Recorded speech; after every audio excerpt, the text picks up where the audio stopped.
শাহবাগে বাংলা ব্লকেডে পুলিশের বাধা, ব্যারিকেড উপেক্ষা করে শিক্ষার্থীদের কর্মসূচি পালন। সংবাদ সংগ্রহকালে সময় সংবাদের প্রতিবেদক ও ৩ চিত্র সাংবাদিকের ওপর হামলা।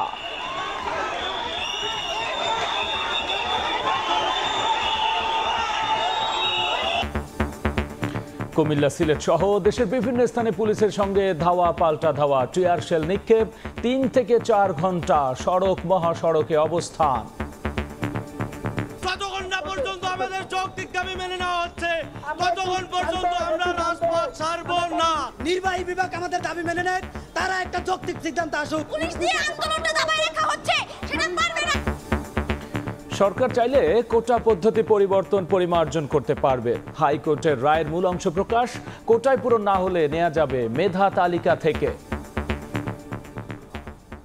দেখছিলেন প্রধান শিরোনাম। রাতের সময় সঙ্গে আছি আমি গোলাম রাব্বি। এবার অন্যান্য শীর্ষ সংবাদ।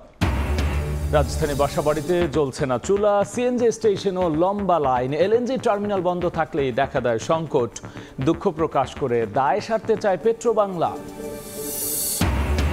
চট্টগ্রামে এইচএসসিতে পদার্থবিজ্ঞান প্রথম পত্রের পরিবর্তে দেয়া হলো দ্বিতীয় পত্রের প্রশ্ন। কেন্দ্র সচিব ও কমিটি প্রধানকে অব্যাহতি, জেলা প্রশাসনের তদন্ত কমিটি। রাঘব বোয়ালদের লাপাত্তা হওয়া নিয়ে সমালোচনার মুখে দুদক। দেশ ছাড়ার পর কেন নিষেধাজ্ঞা, সাজাপ্রাপ্তদের মধ্যে নাম নেই রথী মহারথীদের, অভিযোগ মানতে নারাজ সংস্থাটি। এবং কক্সবাজারে 2 জনের মৃত্যুর পর এবার কলাতলিতে পাহাড় ধস, চলছে উদ্ধার কাজ। কুড়িগ্রামে বাড়তে শুরু করেছে নদ নদীর পানি, বিপদসীমা ছুঁই ছুঁই তিস্তা।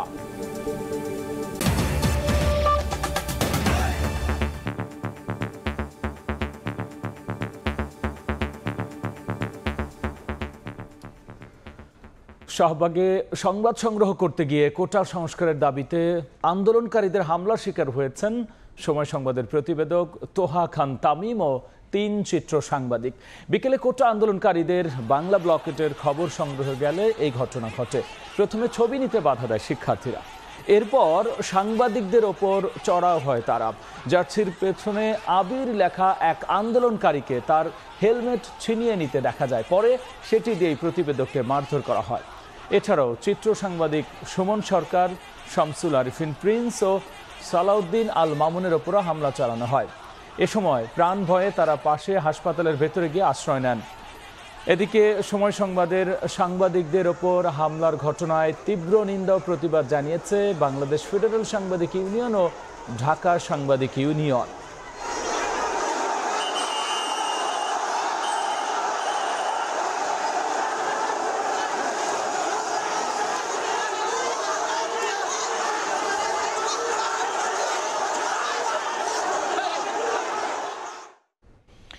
এদিকে সরকারি চাকরিতে কোটা সংস্কারের দাবিতে বাংলা ব্লকেটে ব্যাপক উত্তেজনা।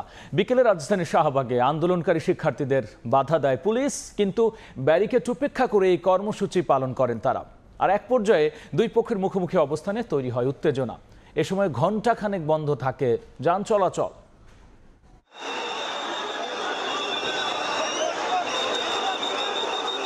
বেলা 3:30টার কর্মসূচি। কোটা সংস্কারের দাবিতে মাঠে আন্দোলনরত শিক্ষার্থীরা ক্যাম্পাস থেকে জড়ো হয়ে 4:45টার দিকে শাহবাগ অভিমুখে। উল্টো দিকে দুপুর থেকে শাহবাগে কঠোর অবস্থানে পুলিশ। বিকেল 5টার কিছু আগে আইন শৃঙ্খলা রক্ষা বাহিনীর মুখোমুখি আন্দোলনকারীরা।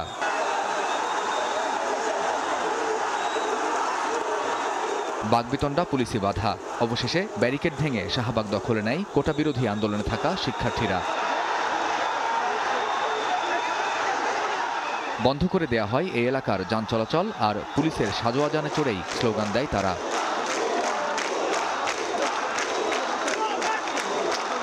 ধীরে ধীরে শাহবাগ থেকে পরিবাগে অবস্থান নেয় তারা।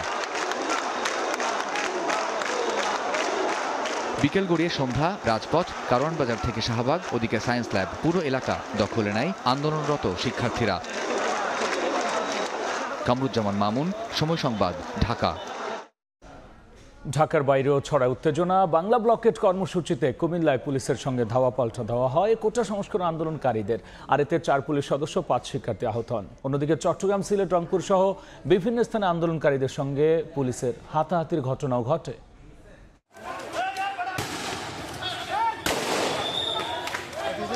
পুলিশকে লক্ষ্য করে ইটপাটকেল নিক্ষেপ, ধাওয়া পাল্টা ধাওয়া। পুলিশের সঙ্গে কোটা সংস্কার আন্দোলনকারীদের হাতাহাতি। বৃহস্পতিবার বিকেল 3:30টার দিকে ঢাকা চট্টগ্রাম মহাসড়ক অবরোধ করতে নামে কুমিল্লা বিশ্ববিদ্যালয়ের শিক্ষার্থীরা। কোটবাড়ি এলাকার আনসার ক্যাম্পের সামনে এলে পুলিশ তাদের বাধা দেয়। এ সময় শিক্ষার্থীরা ইটপাটকেল নিক্ষেপ করলে পরিস্থিতি নিয়ন্ত্রণে পুলিশ টিয়ার শেল ছোড়ে। এতে 4 পুলিশ সদস্য ও 5 শিক্ষার্থী আহত হয়। চট্টগ্রামে কোটা আন্দোলনকারীরা মিছিল বের করলে পুলিশের বাধার মুখে পড়েন। পরে পুলিশের সঙ্গে হাতাহাতি ও ধাক্কাধাক্কি হয় তাদের। সিলেট ও রংপুরেও পুলিশের সঙ্গে ধাক্কাধাক্কি হয় আন্দোলনকারীদের। সাভারে জাহাঙ্গীরনগর বিশ্ববিদ্যালয়ের শিক্ষার্থীরা ঢাকা আরিচা মহাসড়ক অবরোধ করতে চাইলে পুলিশ বাধা দেয়। পরে রাস্তায় অবস্থান নিয়ে বিক্ষোভ করে শিক্ষার্থীরা। নির্বাহী বিভাগ থেকে একটা আশ্বাস দেওয়া হোক, তাহলে আমরা এই রাজপথ থেকে ছেড়ে যাব। যে সমস্যাটি হয়েছিল সেই সমস্যাটি আমরা সাধারণ শিক্ষার্থী দায়ী না, এখানে তৃতীয় পক্ষ ভোগার কারণে, তারা বাধা দেওয়ার কারণে এই পরিস্থিতি হয়েছিল। এছাড়া খুলনা, বরিশাল সহ বিভিন্ন স্থানে সড়ক, মহাসড়ক ও রেলপথ অবরোধ করে বিক্ষোভ করেন শিক্ষার্থীরা। দাবি আদায় না হলে আরো কঠোর কর্মসূচি দেওয়ার হুঁশিয়ারি দেন তারা। ওমর ফারুক, সময় সংবাদ। তবে সরকার চাইলে কোটা পরিবর্তন পরিমার্জন করতে পারবে। মুক্তিযোদ্ধা কোটা বহাল রেখে দেয়া রায়ের মূল অংশ প্রকাশ করেছেন হাইকোর্ট। রায় আরও বলা হয়েছে, কোটায় পূরণ না হলে মেধা তালিকা থেকে নেওয়া যাবে। আর এ সংক্রান্ত হাইকোর্টের পূর্ণাঙ্গ রায়টি প্রকাশ হবে রোববার। এর আগে সকালে প্রধান বিচারপতি কোটা বিরোধী শিক্ষার্থীদের উদ্দেশ্যে বলেছেন, আন্দোলনকারীদের জন্য আদালতের দরজা সব সময় খোলা। এবার কোটার বল সরকারের দিকে ঠেলে দিলেন দেশের উচ্চ আদালত। বৃহস্পতিবার মুক্তিযোদ্ধা কোটা বহাল রেখে দেয়া রায়ের মূল অংশ প্রকাশ করা হয়। রায়ে উচ্চ আদালত বলেছেন, সরকার চাইলে কোটা ব্যবস্থার পরিবর্তন পরিমার্জন করতে পারবে। আর কোটায় পূরণ না হলে নেওয়া যাবে মেধা তালিকা থেকে। কোটা নিয়ে চলমান মামলার চূড়ান্ত নিষ্পত্তির জন্য দরকার ছিল হাইকোর্টের রায়। এদিন আংশিক রায় প্রকাশ হলেও পূর্ণাঙ্গ রায় প্রকাশ হবে রোববার। যদিও এ রায়ের কার্যকারিতার উপর বুধবার 4 সপ্তাহের স্থিতাবস্থা জারি করেছেন আপিল বিভাগ। এই জাজমেন্টের কারণে যদি নির্বাহী বিভাগ মনে করে যে ওই কোটায় যে সংখ্যা দেওয়া আছে 30% সহ 5%, 10%, এটাকে বৃদ্ধি করা দরকার অথবা কমানো দরকার, তারা কমাতে পারবে অথবা বৃদ্ধি করতে পারবে। এখন যেহেতু অ্যাপিলেট ডিভিশনে সিএমপি ফাইল করা হয়েছে, এই জাজমেন্টের যখন পূর্ণাঙ্গ কপি বের হবে তখন আমরা সিপি ফাইল করব। সিপি ফাইল হওয়ার পরে এই জাজমেন্টের উপরে আলোচনা হবে। এর আগে সকালে এক মামলার শুনানিতে প্রধান বিচারপতি জানান, আন্দোলনকারীদের জন্য আদালতের দরজা সবসময় খোলা। শিক্ষার্থীদের সুপরামর্শ দেওয়ার আহ্বান জানিয়ে প্রধান বিচারপতি বলেন, নির্বাহী বিভাগের যে কোনো সিদ্ধান্ত চ্যালেঞ্জ হতে পারে আদালতে। মাননীয় প্রধান বিচারপতি যারা বলছেন যে দেখেন, নির্বাহী বিভাগের যে কোনো আদেশ তো চ্যালেঞ্জ করার জন্য আলটিমেটলি বিচার বিভাগের কাছেই আসে। উনি বলেছেন যে আপনারা রাজনৈতিক কর্মী এবং আপনি পেশাজীবীদের নেতা হিসেবে আপনারও দায়িত্ব আছে যারা আন্দোলন করছেন কোটা, তাদেরকে বোঝানোর জন্য যে আলটিমেটলি পুরো বিষয়টি আদালতের সামনে আসবে এবং আদালতের মাধ্যমে নিষ্পত্তি হবে। সর্বোচ্চ আদালতের আদেশ ও প্রধান বিচারপতির আহ্বানের পরও আন্দোলন চালিয়ে যাওয়াকে আদালত অবমাননা এবং এর নেপথ্যে ভিন্ন উদ্দেশ্য দেখছেন রিটকারী আইনজীবীরা। আফজাল হোসেন, সময় সংবাদ, ঢাকা। আদালতের নির্দেশনার পর শিক্ষার্থীদের আন্দোলনকে অযৌক্তিক বলে মন্তব্য করেছেন ছাত্রলীগের সভাপতি সাদ্দাম হোসেন। বিকেলে ঢাকা বিশ্ববিদ্যালয়ের মধুর ক্যান্টিন থেকে বিক্ষোভ মিছিল বের করেন ছাত্রলীগ নেতারা। পরে রোকেয়া হল প্রদক্ষিণ করে রাজু ভাস্কর্যের সামনে স্লোগান দেন তারা। এ সময় ছাত্রলীগ সভাপতি বলেছেন, আপিল বিভাগের আদেশের পরেও যারা এখনও আন্দোলন করছে তারা ছাত্র নয়, পেশাদার আন্দোলনকারী। দেশে একটি মহল কোটা আন্দোলনকে ভিন্ন খাতে নেয়ার পায়তারা করছে উল্লেখ করে সাদ্দাম জানান, তাদেরকে শক্ত হাতে প্রতিহত করা হবে।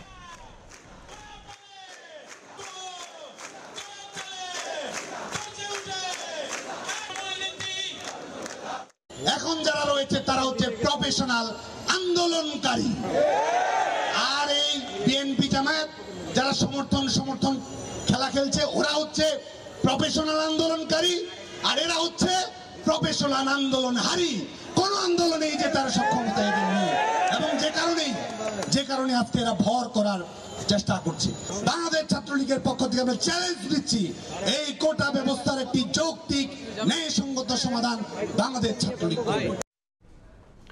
এদিকে কোটা সংস্কার আন্দোলনে পূর্ণ সমর্থন জানিয়েছে ছাত্রদল। সংগঠনটির সাধারণ সম্পাদক জানান, সরকারি চাকরিতে বিশেষ চাহিদা সম্পন্ন ব্যক্তিদের স্বল্প কোটা ছাড়া অন্য সব কোটা বাতিলের পক্ষে তারা। নয়াপল্টনে দলের কেন্দ্রীয় কার্যালয়ে সংবাদ সম্মেলনে তিনি এমন বক্তব্য দেন। চাহিদা সম্পন্ন ব্যক্তিদের অতি সীমিত সংখ্যক কোটা ছাড়া বাংলাদেশে এই মুহূর্তে আর কোনো কোটার কোনো প্রয়োজন নেই। ঢাকা বিশ্ববিদ্যালয় সহ আমাদের যারা বিভিন্ন ইউনিটের আমাদের সাধারণ শিক্ষার্থীরা রয়েছে, তারা অবশ্যই আন্দোলনে যুক্ত হতে পারে এবং রয়েছে। দেশে গ্যাস সংকটে মাথা ব্যথার কারণ হয়ে দাঁড়িয়েছে সাগরে ভাসমান এলএনজি টার্মিনাল। ঘূর্ণিঝড় রেমালের আঘাতে একটি টার্মিনাল ক্ষতিগ্রস্ত হওয়ার পর মেরামতের জন্য সেটি এখন সিঙ্গাপুরে। আর এর মধ্যেই সরবরাহ লাইনের ত্রুটি দেখা দেয় রাজধানী সহ বিভিন্ন স্থানে দেখা দিয়েছে সংকট। তবে পেট্রোবাংলা প্রেস বিজ্ঞপ্তির মাধ্যমে দুঃখ প্রকাশ করে দায়িত্ব সারলেও অন্য দায়িত্বশীলরা একেবারে চুপ। এ বিষয়ে বিস্তারিত জানবো কমলদের কাছে। বঙ্গোপসাগরের অদূরে মহেশখালীতে ভাসমান অবস্থায় থাকা দুটি টার্মিনাল থেকে প্রতিদিন অন্তত 1100 মিলিয়ন ঘনফুট গ্যাসের যোগান দেওয়া হচ্ছে জাতীয় গ্রিডে। দুটি এলএনজি বহনকারী হলো সিঙ্গাপুর থেকে আমদানি করা এসব তরল এলএনজি রূপান্তরের মাধ্যমে গ্যাসের রূপ পায়। কিন্তু সাম্প্রতিক সময়ে বাংলাদেশের উপকূলের উপর দিয়ে অতিক্রম করে যাওয়া ঘূর্ণিঝড় রেমালে একটি টার্মিনাল ক্ষতিগ্রস্ত হয়। আর এই ক্ষতিগ্রস্ত টার্মিনালটিকে মেরামতের জন্য নিয়ে যাওয়া হয়েছে সিঙ্গাপুরে, যে কারণে সরবরাহ কমে আসে 600 মিলিয়ন ঘনফুটে। এদিকে চট্টগ্রামের আনোয়ারায় গ্যাস সরবরাহ লাইন ক্ষতিগ্রস্ত হয়। রাজধানী ঢাকা সহ বিভিন্ন স্থানে গ্যাস সরবরাহে বিপর্যয় নেমে এসেছে। বিশেষ করে মঙ্গলবার সন্ধ্যার পর বঙ্গোপসাগরের তীরবর্তী আনোয়ারা এলাকার চায়না ইকোনমিক জোন অংশে জেটি নির্মাণের সয়েল টেস্ট চলাকালে 42 ইঞ্চি ব্যাসার্ধের একটি গ্যাস পাইপে আঘাত করে। এর পরপরই ওই পাইপ দিয়ে গ্যাস সরবরাহ বন্ধ করে দেওয়া হয়। মঙ্গলবার রাত থেকে এই পাইপ দিয়ে গ্যাস সরবরাহ পুরোপুরি বন্ধ রয়েছে। মূলত মহেশখালী হয়ে কক্সবাজারের চকরিয়া, পেকুয়া এবং চট্টগ্রামের বাঁশখালী ও আনোয়ারা মাটির নিচ দিয়ে আনা হয়েছিল এই পাইপ। এর মধ্যে একটি পাইপ শুধুমাত্র চট্টগ্রামে এবং অপরটি সীতাকুণ্ডের ফৌজদারহাট হয়ে ঢাকা পর্যন্ত বিস্তৃত হয়েছে। রাজধানী ঢাকার পাইপটি মেরামত হতে আরো কয়েকদিন সময় লাগতে পারে বলে জানিয়েছে সংশ্লিষ্টরা। আর চট্টগ্রামের অংশের পাইপে বর্তমানে 220 মিলিয়ন ঘনফুট গ্যাস সরবরাহ করা হচ্ছে। অবশ্য আগেও একবার ঘূর্ণিঝড়ের কবলে পড়ে ভাসমান এলএনজি টার্মিনাল ক্ষতিগ্রস্ত হয়েছিল। প্রতিবার এই টার্মিনালগুলোকে মেরামতের জন্য সিঙ্গাপুর পাঠাতে হয়। পেট্রোবাংলার সর্বশেষ 9 জুলাইয়ের তথ্য অনুযায়ী 3829 মিলিয়ন ঘনফুট চাহিদার বিপরীতে বর্তমানে সরবরাহ করা হচ্ছে 2605 মিলিয়ন ঘনফুট গ্যাস। এর মধ্যে মাত্র 609 মিলিয়ন ঘনফুট এলএনজি থেকে দেখানো হলো। বাকি গ্যাসের যোগান আসছে দেশীয় গ্যাস ক্ষেত্রগুলো থেকে। কমল দে, সময় সংবাদ, চট্টগ্রাম। এদিকে এলএনজি টার্মিনাল ক্ষতিগ্রস্ত হওয়ায় গ্যাস সরবরাহ কমে গেছে। রাজধানীতেও গ্যাসের সরবরাহ না থাকায় রান্নাবান্না থেকে শুরু করে গৃহস্থলীর কাজে বেগ পেতে হচ্ছে নগরবাসীকে। আর এতে চরম ভোগান্তিতে পড়েছেন সাধারণ মানুষ। একই সাথে পেট্রোল পাম্পগুলোতেও ঘন্টার পর ঘন্টা অপেক্ষা করেও মিলছে না কাঙ্ক্ষিত পরিমাণ গ্যাস। বেশ কিছুদিন ধরেই রাজধানীর পেট্রোল পাম্পগুলোতে গ্যাসের জন্য গাড়ির এমন দীর্ঘ লাইন। ঘূর্ণিঝড় রেমালের কারণে এনএলজি টার্মিনাল ক্ষতিগ্রস্ত হলে কমে যায় গ্যাস সরবরাহ। এতে তীব্র আকার ধারণ করেছে গ্যাস সংকট। ঘন্টার পর ঘন্টা অপেক্ষা করেও কাঙ্ক্ষিত গ্যাস মিলছে না রাজধানীর পেট্রোল পাম্পগুলোতে। 3 ঘন্টা লাইনে দাঁড়ায় এই যে কেবল গ্যাস পেলাম। গ্যাস পেলাম ভাড়া মারতে পারি না, সিরিয়াল অনেক। বাসা বাড়িতে আমরা এলপিজি ইউজ করতেছি, আর গাড়িতেও গ্যাস পাচ্ছি না। গ্যাস সংকটের ভোগান্তি তীব্র আকার ধারণ করেছে রাজধানীর আবাসিক এলাকায়। বিভিন্ন এলাকা ঘুরে দেখা যায় বাসা বাড়িতে গ্যাসের অভাবে চুলা জ্বালানোই দায়। ধানমন্ডি, হাতিরপুল, সেন্ট্রাল রোড সহ পুরান ঢাকার অধিকাংশ এলাকাতে বাসা বাড়িতে গ্যাস নেই বললেই চলে। গ্যাস থাকে না আমাদের। হ্যাঁ, আমাদের রান্না বাড়া করতে অনেক কষ্ট হয়ে যায়। কারেন্টের চুলা দিয়ে কিছু সারবো, আবার রাইস কুকারে ভাত দিয়ে দিব, এইভাবে আমরা 3টা-4টা বাজে যায় দুপুরে খাওয়া। বাসিন্দারা বলছেন গ্যাসের অভাবে অধিকাংশ সময় বাইরে থেকে কিনে খেতে হয় তাদের। খাই না খাই, বিস্কুট খাই, কোনো রকম আমরা গরিব মানুষ। রাতে যেটা থাকে এটাকে আমরা দুপুরে আবার খাই। যে দেখেন টেবিলের উপর ভাত তরকারি আছে, এটা গত রাতে রান্না করা। যদিও গত সপ্তাহে চলতি মাসের 15 তারিখের মধ্যে গ্যাস সরবরাহ স্বাভাবিক হওয়ার কথা জানিয়েছেন বিদ্যুৎ ও জ্বালানি প্রতিমন্ত্রী। আমাদের একটা এফএসআরইউ ক্ষতিগ্রস্ত হয়েছে, প্রায় 1 মাস যাবত আমাদের কাজ চলতেছে, এটা হয়তো আগামী 14-15 তারিখের দিকে আসবে। বর্তমানে 4000 মিলিয়ন ঘনফুট গ্যাসের চাহিদা থাকলেও সরবরাহ রয়েছে 3000 ঘনফুটের। পরপর দুটি দুর্ঘটনায় তা নেমে এসেছে আরও নিচে।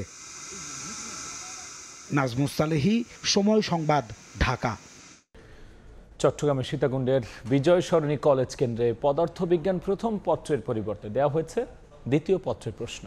আর এই ঘটনায় পরীক্ষার কেন্দ্র সচিব শিবশঙ্কর শীল ও পরীক্ষা কমিটির প্রধান আব্দুল্লাল নোমানকে দেওয়া হয়েছে অব্যাহতি। একই সাথে গঠন করা হয়েছে 3 সদস্যের তদন্ত কমিটি। এদিকে বিকল্প প্রশ্নে পদার্থবিজ্ঞান দ্বিতীয় পত্রের পরীক্ষা রুটিন অনুযায়ী হবে বলে জানিয়েছেন শিক্ষা বোর্ডটির চেয়ারম্যান। চট্টগ্রাম শিক্ষা বোর্ডের আওতায় চলমান এইচএসসি পরীক্ষায় রুটিন অনুযায়ী বৃহস্পতিবার বিজ্ঞান বিভাগের পদার্থবিজ্ঞান প্রথম পত্রের পরীক্ষা ছিল। সে অনুযায়ী প্রস্তুতি ছিল সীতাকুণ্ডের ভাটিয়ারি এলাকার বিজয় সরণি কলেজের পরীক্ষার্থীদের। এমসিকিউ পর্যন্ত সব ঠিকঠাক থাকলেও লিখিত পরীক্ষার প্রশ্ন হাতে পেয়ে হতভম্ব পরীক্ষার্থীরা। একই বিষয়ে দ্বিতীয় পত্রের প্রশ্ন দেয়া হয়েছে তাদের। পরে শিক্ষার্থীদের 1.5 ঘন্টা বসিয়ে রেখে প্রথম পত্রের প্রশ্ন এনে বেলা 12টায় লিখিত পরীক্ষার ব্যবস্থা করা হয়। যখন আমাদের এমসিকিউ শেষ হয়ে গেছে তখন ওই পর্যায়ে আমাদের এখনো কেন্দ্রে প্রশ্ন আসে নাই, যার কারণে স্যার এসে বললো যে তোমাদের পরীক্ষা আরো 1 ঘন্টা পরে শুরু হবে। 1 ঘন্টার জায়গায় 1.5 ঘন্টা পরে ঠিক টাইম 12টার সময় আমাদেরকে প্রশ্ন দেওয়া হয়েছে। এই টাইমটা ওয়েস্ট হয়েছে বিধে আমরা কিন্তু অনেক সূত্র মাথা থেকে ভুলে গেছি, বাট এটা আমাদের উপর একটা প্রভাব পড়ছে অনেক বাচ্চারও। এদিকে ঘটনার কারণ অনুসন্ধানে জেলা প্রশাসনের পক্ষ থেকে 3 সদস্যের তদন্ত কমিটি গঠন করা হয়েছে। কেন্দ্রের যিনি কেন্দ্র সচিব ছিলেন তাকে আমরা দায়িত্ব থেকে অব্যাহতি প্রদান করা হয়েছে। আমাদের যিনি কনভেনার ছিলেন, পরীক্ষা কমিটি কনভেনার, তাকেও দায়িত্ব থেকে অব্যাহতি করা হয়েছে। পদার্থবিজ্ঞানের দ্বিতীয় পত্রের পরীক্ষা রুটিন অনুযায়ী বিকল্প প্রশ্নে হবে বলে জানালেন শিক্ষা বোর্ডের চেয়ারম্যান। দ্বিতীয় পত্র দিয়েছে, এখন দ্বিতীয় পত্র দিলেও ওইটা ধরেন প্রশ্ন আউট হলো, ওই কোডটা আমরা আর ব্যবহার করব না, আমাদের বিকল্প ব্যবস্থা আছে। বিজয় সরণি কলেজে মোট পরীক্ষার্থীর সংখ্যা 633 জন। এর মধ্যে পদার্থবিজ্ঞানের পরীক্ষার্থী ছিল 360 জন। পার্থপ্রতিম বিশ্বাস, সময় সংবাদ, চট্টগ্রাম। পিএসসির প্রশ্নপত্র ফাঁসের ঘটনায় গ্রেফতার 17 জনের একজন আবু সুলেমান মোহাম্মদ সোহেল। তার গ্রেফতারের খবরে গ্রামের বাড়ি কুমিল্লায় তৈরি হয়েছে চাঞ্চল্য। অল্প কয়েকদিনে সাধারণ গৃহস্থ বাবা এবং জুয়েলারি দোকান চালানো ভাইয়েরা কি করে কোটি কোটি টাকার সম্পত্তির মালিক হলেন তা নিয়ে এখন চলছে আলোচনা। বিস্তারিত দেখব বাহার রাহানের ছবিতে। ইশতিয়াক আহমেদের রিপোর্ট। সরকারি কর্ম কমিশন পিএসসির বিভিন্ন নিয়োগ পরীক্ষার প্রশ্নপত্র ফাঁসের ঘটনায় জড়িতদের গ্রেপ্তারের পর থেকে তাদের নানা ফিরিস্তি উঠে আসছে গণমাধ্যমে। এবার সামনে এলো অল্প দিনে আঙ্গুল ফুলে কলা গাছ হওয়া কুমিল্লা আদর্শ সদর উপজেলার আবু সুলেমান মোহাম্মদ সোহেল ও তার পরিবারের স্থাবর অস্থাবর সম্পত্তির হিসেব। নিজেকে একজন প্রপার্টি ডেভেলপার পরিচয় দেওয়া সোহেলের গ্রামের বাড়ি দেখতে সাধারণ হলেও বাড়ির চারপাশে তার বাবা বোনের নামে কিনেছেন 15 একরের বেশি জমি। এছাড়া গত বছর 1.5 কোটি টাকায় কিনেছেন 60 শতকের আরও একটি জমি। সোহেলের 2 ভাই সুজন ও খালেদ কুমিল্লা সদর ও বুড়িচং উপজেলায় গড়ে তুলেছেন ওহাব জুয়েলারি নামে 2টি প্রতিষ্ঠান। তারা অনেক সম্পদ কিনছেন, কিভাবে কিনছে এটা সঠিক বলতে পারেন। শোনেন আমি কিছু সে তো ঢাকাতে আছে, কোনো জায়গা টাকা থাকলে আপনারা আইডেন্টিফাই করেন উনি একটা ষড়যন্ত্রের শিকার। সোহেলের লেখাপড়া হাতে খড়ি গ্রামের স্থানীয় সরকারি প্রাথমিক বিদ্যালয়ে, পরে কুমিল্লা জিলা স্কুল থেকে এসএসসি পাশ করে ঢাকা কমার্স কলেজে ভর্তি হন। সেখান থেকে নর্থ সাউথ বিশ্ববিদ্যালয় থেকে স্নাতক করে ঢাকা বিশ্ববিদ্যালয় থেকে সন্ধ্যাকালীন EMBA শেষ করেন। পরে ঢাকা মিরপুরে শুরু করেন গার্মেন্টস ব্যবসা। ইশতিয়াক আহমেদ, সময় সংবাদ, কুমিল্লা। টানা বৃষ্টিপাতের কারণে কক্সবাজারের কলাতলিতে পাহাড় ধস হয়েছে। এই ঘটনায় চাপা পড়াদের উদ্ধারে কাজ করছে ফায়ার সার্ভিস। আর এই মুহূর্তে ঘটনাস্থলে আছেন রিপোর্টার সুজাউদ্দিন রুবেল। আমরা সরাসরি যাচ্ছি তার কাছে।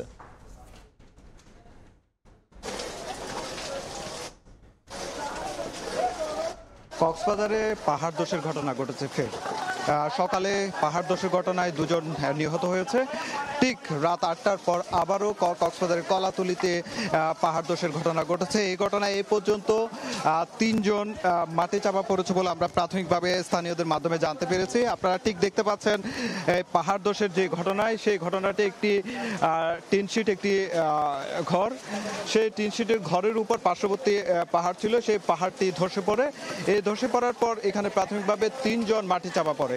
3 জন মাটি চাপার পর স্থানীয় লোকজন দ্রুত ফায়ার সার্ভিসকে খবর দেয় এবং ফায়ার সার্ভিস সহ স্থানীয় লোকজন, আমরা ফায়ার সার্ভিস থেকেও লক্ষ্য করছি স্থানীয় লোকজন, প্রচুর লোকজন রয়েছে যারা জোরে সোরে কাজ করছে, উদ্ধার কার্যক্রম চালাচ্ছে। ঠিক 9টার দিকে এখান থেকে একজনকে উদ্ধার করেছে, যাকে ফায়ার সার্ভিস দ্রুত কক্সবাজার সদর হাসপাতালে নিয়ে গেছে। তবে এখন পর্যন্ত তিনি জীবিত আছেন কিনা, মারা গেছেন সেই বিষয়টি আসলে জানা যায়নি। তবে অপর 2 জন যে মাটি চাপা পড়েছে তাদেরকে উদ্ধারে জোরে সোরে কাজ চলছে। এখনো পর্যন্ত উদ্ধার কার্যক্রম চলছে। যেহেতু বৃষ্টি হচ্ছে, বৃষ্টির পাশাপাশি স্থানীয় লোকজন আসলে একটি পাদদেশে আবারও পাহাড় ধসে পড়তে পারে সেই আশঙ্কায় আসলে সাবধানতার সঙ্গে কাজ করছে। এখনো পর্যন্ত আসলে কাউকে উদ্ধার করতে পারেনি 2 জনকে, বাকি 2 জনকে। তবে আমরা দেখতে পাচ্ছি স্থানীয় লোকজন বিভিন্ন দা কোদাল দিয়ে তারা চেষ্টা করছেন সর্বোচ্চ যাতে দ্রুত মানুষজনকে উদ্ধার করা যায়। এবং একটি এখানে বৈদ্যুতিক আলুর যে একটি সংকট রয়েছে, সেই সংকটও রয়েছে, যেটি আসলে আমরা চেষ্টা করছি সময় সংবাদের যে ক্যামেরার যে লাইটটি রয়েছে সেই লাইটটি দিয়ে আসলে আলু দিয়ে সহযোগিতা করার জন্য। এখানে আপনারা দেখতে পাচ্ছেন ফায়ার সার্ভিস সহ উৎসুক জনতা যে বসত বাড়িটিতে দেওয়াল যে ধসে বা পাহাড়ের যে মাটি ধসে পড়ে যে দেওয়ালটি ছিল সেই দেওয়ালটি চাপা পড়েছে এবং স্থানীয় লোকজন এবং ফায়ার সার্ভিস সহ সবাই একযোগে কাজ করছে। আপনারা দেখতে পাচ্ছেন, আমরা লক্ষ্য করছি ফায়ার সার্ভিস সহ যারা স্থানীয় লোকজন রয়েছে তারা সর্বোচ্চ চেষ্টা করছেন এবং উদ্ধার কার্যক্রম চালাচ্ছেন। এখানে ফায়ার সার্ভিসের 2টি ইউনিট এসেছে এবং যে 2টি ইউনিট আসলে একযোগে কাজ করছে, তারা চেষ্টা করছেন মানুষজনকে আসলে উদ্ধার করার জন্য। আমরা লক্ষ্য করছি এখানে ফায়ার সার্ভিসও রয়েছে এবং পাশাপাশি স্থানীয় লোকজন যারা তরুণ তারা সর্বোচ্চ চেষ্টা করছেন ফায়ার সার্ভিসকে সহযোগিতা করার জন্য। তারা চেষ্টা করছেন দ্রুত সময়ের মধ্যে উদ্ধার করে মাটিগুলো এখানে চাপা পড়েছিল সেই মাটিগুলো সরানোর জন্য যারা স্থানীয় লোকজন রয়েছে, যুব সমাজ, তারা আসলে কাজ করছেন এবং তারা চেষ্টা করছেন সর্বোচ্চ সময়ের মধ্যে যাতে জীবিত উদ্ধার করা যায় সেই কার্যক্রমটি আসলে তারা চেষ্টা করছেন। কিন্তু এখনো পর্যন্ত একজনকে উদ্ধার করা হয়েছে, বাকি 2 জন এখনো পর্যন্ত আসলে খোঁজ খবর পাওয়া যায়নি। এখানে যে পাহাড়টি ছিল পাহাড়টির পাশে বেশ কয়েকটি গাছও ছিল, সেই গাছগুলো উপড়ে পড়েছে। সবকিছু মিলিয়ে আসলে কিন্তু উদ্ধারের যে কার্যক্রম সেটি এখনো পর্যন্ত চলছে। আমরা যেটুকু জেনেছি স্থানীয় বাসিন্দারা যেটি বলছে, 8টার দিকে এই পাহাড়টি ধসে পড়ে এবং ধসে পড়ার পর এখানকার 3 জন বাসিন্দা, একটি ঘরের বসতির 3 জন বাসিন্দা তারা মাটি চাপা পড়েছিল। সেই মাটি চাপা পড়া 3 জন মাটি চাপা পড়ার পর 9টার দিকে একজনকে উদ্ধার করেছে ফায়ার সার্ভিসের কর্মীরা এবং পাশাপাশি আর 2 জন রয়েছে, তাদেরকে উদ্ধার করার জন্য স্থানীয় ফায়ার সার্ভিস সহ এখানে যারা লোকজন রয়েছে, স্থানীয় বাসিন্দা রয়েছে, তারা সর্বোচ্চ চেষ্টা করছেন যাতে দ্রুত সময়ের। পাহাড় ধসের পর উদ্ধার তৎপরতার সর্বশেষ নিয়ে আমরা সরাসরি ছিলাম কক্সবাজারে। তবে কলাতলির পাহাড় ধসের আরও খবর জানতে অথবা সরাসরি এই ভিডিও দেখতে আপনারা কিন্তু ভিজিট করতে পারেন সময় টিভির ফেসবুক পেজে। দেশের বিভিন্ন জেলায় কমতে শুরু করেছে বন্যার পানি, তবে সিরাজগঞ্জ, জামালপুর, গাইবান্ধায় বানভাসীদের দুর্ভোগ এখনো কমেনি। বিশুদ্ধ পানির অভাব সহ দেখা দিয়েছে খাদ্য সংকট। তবে ভারী বৃষ্টি ও উজানের ঢলে গাইবান্ধা ও কুড়িগ্রামে আবারও বাড়তে শুরু করেছে নদ নদীর পানি। দেশের উত্তরাঞ্চলের বিভিন্ন নদ নদীর পানি কমতে শুরু করলেও এখনো বন্যায় প্লাবিত বেশ কিছু গ্রাম। তলিয়ে যাওয়া রাস্তায় হাঁটু পানি মারিয়ে চলাচল করছেন বানভাসীরা। কমেনি তাদের অন্যান্য দুর্ভোগও। বৃহস্পতিবার জামালপুরে যমুনা নদীর পানি কিছুটা কমলেও এখনও বিপদসীমার উপর দিয়ে প্রবাহিত হচ্ছে। জেলার পানিবন্দী মানুষ টানা 8 দিন পর আবারও ঘরে ফিরতে শুরু করেছেন। অন্যদিকে ভোর থেকে সিরাজগঞ্জে আবারও বাড়তে শুরু করেছে যমুনার পানি। দেখা দিয়েছে শুকনো খাবার ও বিশুদ্ধ খাবার পানির সংকট। জেলার 70টি বিদ্যালয় প্রাঙ্গণে পানি ওঠায় বন্ধ আছে পাঠদান। কোন মেম্বার, চেয়ারম্যান, নেতা ফেতা কোনো কেউ আসে না, এসে কেউ বলে না যে তোমরা কোন অবস্থায় আছো। আর চোরের পানি তো আস্তে আস্তে যেতেছি, বীরের মানুষ যে কষ্ট আছে এটা ধারণার বাইরে। গাইবান্ধায় আবারও দুদিনের ব্যবধানে বাড়তে শুরু করেছে ব্রহ্মপুত্র নদের পানি। হাঁটু পানি মারিয়ে স্কুল কলেজে যাচ্ছে শিক্ষার্থীরা। এখানে শুকাছিল পানি, এই কালকে হাতে পানি বের হয়ে গেছে, এই সড়ক ডুবে গেল কালকে হাতে। ঘরে ঘরে পানি উঠছিল, আবার পানিটা নামে গেছে, আবার বন্যা আবার পুনরায় আবার শুরু হয়ে গেছে। শুকনো খাবার যে কোনো যেমন ডায়রিয়ার ট্যাবলেট আর স্যালাইন জাতীয় জিনিসগুলো এগুলো তো দরকার। এদিকে কুড়িগ্রামে বিপদসীমা ছুঁই ছুঁই করছে তিস্তার পানি। অন্যান্য নদ নদীর পানি মিলিয়ে চরম বিপাকে চর ও নিম্নাঞ্চলের অন্তত 2 লাখ বাসিন্দা। দেখা দিয়েছে ভাঙনও। চন্দ্রা বিশ্বাস, ববি, সময় সংবাদ। রাতের সময় আরও থাকছে। ভারতের কলকাতায় জলাশয় থেকে বাংলাদেশি যুবকের মরদেহ উদ্ধার। জানা যায়নি কারণ। ময়নাতদন্তের জন্য হাসপাতালে রাখা হয়েছে মরদেহ। 2004 সালে দুর্নীতি দমন কমিশন গঠনের পর থেকে প্রায় প্রতি বছরই হাজার হাজার অভিযোগ জমা পড়েছে দুদকে।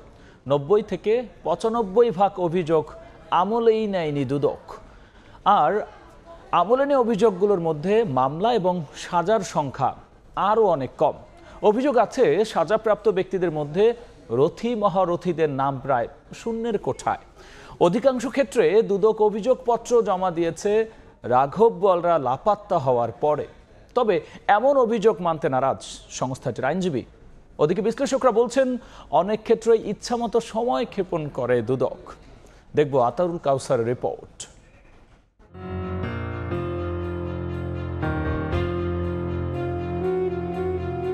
কখনো নিজেদের তথ্যে, কখনো গণমাধ্যমে সংবাদ প্রকাশের পর রাঘব বোয়ালদের বিরুদ্ধে অনুসন্ধান শুরু করে দুদক। বেশিরভাগ ক্ষেত্রেই নথিভুক্তির মাধ্যমে ঘটে অনুসন্ধানের সমাপ্তি, আর মামলা হলে অভিযুক্ত ব্যক্তির দায়মুক্তি ঘটছে চূড়ান্ত প্রতিবেদনের মাধ্যমে। অর্থাৎ দুর্নীতি প্রমাণ করতে পেরে সাজা ভোগ করানো গেছে এমন ব্যক্তির সংখ্যা হাতে গোনা। এক্ষেত্রে উচ্চ আদালতে আপিলের দীর্ঘসূত্রতা বড় প্রতিবন্ধকতা বলে মনে করছেন দুদকের সাবেক এ মহাপরিচালক। মামলাগুলো দুদকের আদালতে আছে, সেই আদালতে মামলা নিষ্পত্তি হয় বছরে 10%ও হয় না। ট্রায়াল কোর্টে মামলা বিচার হয়তোবা ঠেলে টুলে কোনো মতে তাড়াতাড়ি হয়ে যাচ্ছে, কিন্তু হাইকোর্টে এসে দেখা যাচ্ছে এইগুলো আবার জমে যাচ্ছে, এগুলো নিষ্পত্তি হচ্ছে না। দুদকের আইনজীবীও বলছেন বিচারিক প্রক্রিয়ার কারণেই এ দীর্ঘসূত্রতা। দুর্নীতিবাজ বড় হোক বা ছোট, সকলের বিরুদ্ধেই সজাগ ও সক্রিয় দুদক। জেনারেল এরশাদের কনভিকশন হয়েছে, প্রাইম মিনিস্টার কাজী জাফরের কনভিকশন হয়েছে, বেগম খালেদা জিয়ার কনভিকশন হয়েছে দুদকের মামলাতে, মুফাজ্জল হোসেন চৌধুরীর মায়ের কনভিকশন হয়েছে, হাইকোর্টে অ্যাকুটেল হয়েছে, অ্যাপিলিটেশন পেন্ডিং। হাজি সেলিমের মামলা কনভিকশন হাইকোর্ট পর্যন্ত একটা অংশ বহাল আছে, সেটাও অ্যাপিলিটেশন পেন্ডিং। বদির মামলা কনভিকশন হয়েছে, হাইকোর্টে অ্যাপিল পেন্ডিং। আপিল সপ্তাহে হয়তো শুনে 1 দিন বা 2 দিন, এগুলো অনেক প্রসিডিউরের কারণে এটা ডিলে হয়। আবার অনেকগুলি তাড়াতাড়ি হয়ে গেছে, আমরা সেটা দ্রুতভাবে করতে পারছি, যেমন ডিআইজি মিজান, তারপরে ডিআইজি প্রিজন বজলুর রশিদ। এসব ছাপিয়ে রাঘব বোয়ালদের লাপাত্তা হওয়া ঠেকাতে না পারার প্রচুর সমালোচনা রয়েছে দুদকের বিরুদ্ধে, যা নতুন করে উঠল পুলিশের সাবেক আইজি বেনজির, সাবেক এনবিআর কর্মকর্তা মতিউর রহমানের প্রসঙ্গে। একইভাবে দুদককে অন্ধকারে রেখে লাপাত্তা হয়ে আছেন বেসিক ব্যাংকের আব্দুল হাই বাচ্চু সহ দুর্নীতির দায়ে অভিযুক্ত অনেক ব্যক্তি। অনেকে আবার পালিয়েছেন দুদকের নাকের ডগা দিয়েই। তাদের দেশ ছাড়ার পর দেশ ত্যাগে নিষেধাজ্ঞা দিয়েছে দুদক।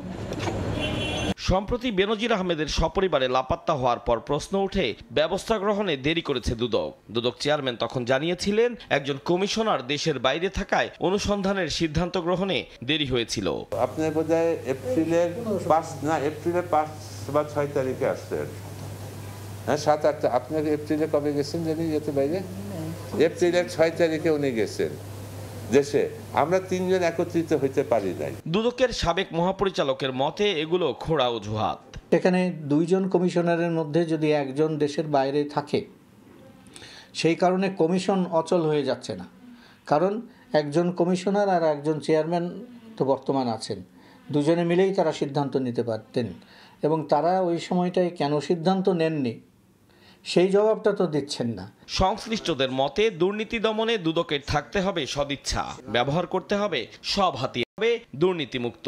কমিশনার চেয়ারম্যান আছেন, তাদের একটু সাহসী হতে হবে। আতাউর কাউসার, সময় সংবাদ, ঢাকা।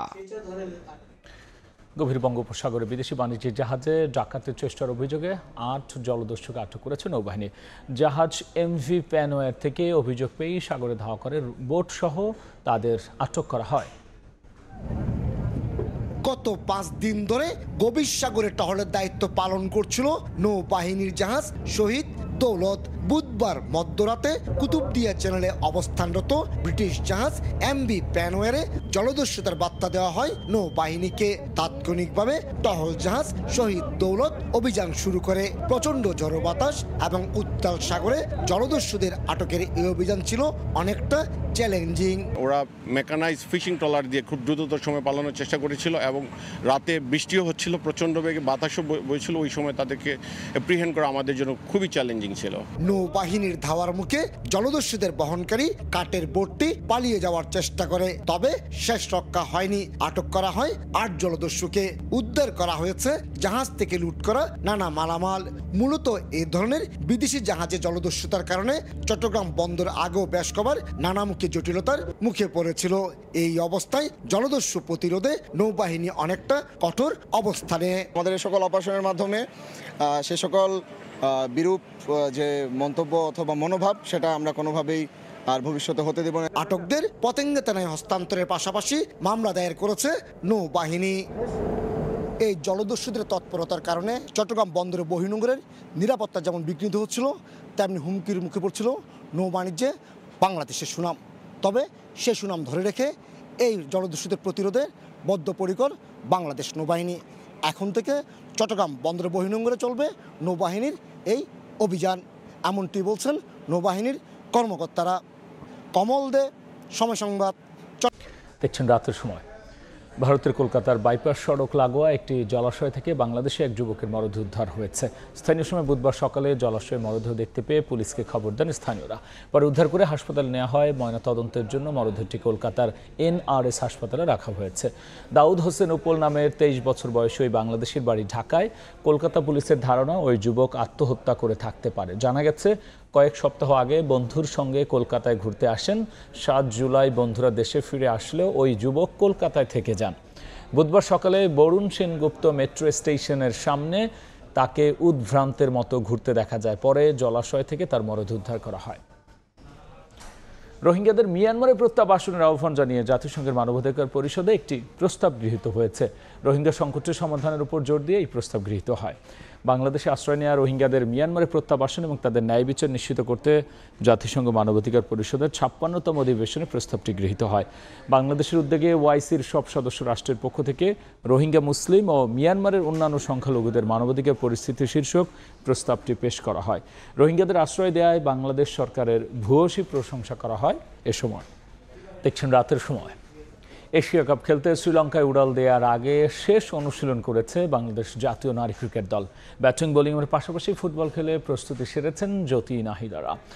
ব্যাটারদের সাম্প্রতিক ফর্ম নিয়ে দুশ্চিন্তা থাকলেও প্রিমিয়ার লিগের পারফরমেন্স আশা দেখাচ্ছে টিম ম্যানেজমেন্টকে, জানিয়েছেন নারী দলের head coach Hashan Tillakaratne. Match by match জিতে ফাইনালে যাওয়ার লক্ষ্য দলের। বড় মঞ্চ, চ্যালেঞ্জটাও বড়। এশিয়ার মঞ্চে আরও একবার নিজেদের তুলে ধরার সুযোগ বাংলাদেশ নারী ক্রিকেট দলের। এই আশ্চর্য শুধুই একটা মেজর টুর্নামেন্ট নয়, বরং বিশ্বকাপের আগে প্রস্তুতির বড় মঞ্চ টাইগ্রাসদের। এবারের এশিয়া কাপের জন্য বিসিবির ঘোষিত দলে আছে বেশ কিছু চমক। অভিজ্ঞ আর তারুণ্যের মিশেলে গঠিত দলে আছেন 2018 এশিয়া কাপ চ্যাম্পিয়ন দলের বেশ কয়েকজন ক্রিকেটার। জ্যোতি, রুমানা, নাহিদারা নিয়মিত মুখ হলেও দীর্ঘ 1 বছর পর দলে ডাক পাওয়া পেসার জাহানারার জন্য এবারের সফরটা বিশেষ। শ্রীলঙ্কায় পাড়ি জমানোর আগে শেষ অনুশীলনে মনোযোগী দলটা। বিকেএসপি দলের সঙ্গে একটা প্রস্তুতি ম্যাচও খেলেছে মারুফা ঝিলিকরা। দলীয় অনুশীলনের পাশাপাশি নিজের স্কিল ঝালিয়ে নিতে ভুল করেননি ক্যাপ্টেন জ্যোতি, অভিজ্ঞ জাহানারারা। সিনিয়রদের সঙ্গে তাল মিলিয়ে নিজের প্র্যাকটিস সেরে নিয়েছেন তরুণ মারুফা আক্তারও। প্রত্যাশা নিজের সর্বোচ্চটা দেয়ার। আমার এই পারফরমেন্সটা আমি ধরে রাখবো, এশিয়া কাপে ইনশাল্লাহ ভালো কিছু একটা রেজাল্ট আসবে। টাইগার পেস ইউনিট নিয়ে আশাবাদী হলেও ব্যাটিংটা বরাবরই চিন্তার কারণ। সাম্প্রতিক সময়ে ভালো ক্রিকেট খেলা না হলেও নারী প্রিমিয়ার লিগের অভিজ্ঞতা এই মঞ্চে কাজে আসবে বলে মন্তব্য কোচ হাসান তিলকরত্নের। It's a big challenge. We haven't played good cricket lately, but I think Premier Tournament has been a very successful one. We have found 2-3 good players and they are in our squad. If we play well, we can win the tournament. We have to give them that confidence. There's no fear of failure. just go out there and express themselves. That is the motto. আগামী 20 জুলাই স্বাগতিক শ্রীলঙ্কার বিপক্ষে match দিয়ে Asia কাপের mission শুরু করবে বাংলাদেশ জাতীয় নারী ক্রিকেট দল। তাজিন খন্দকার, সময় সংবাদ, সাভার, বিকেএসপি। এ পর্যায়ে শীর্ষ সংবাদ জানিয়ে দিচ্ছি আরও একবার।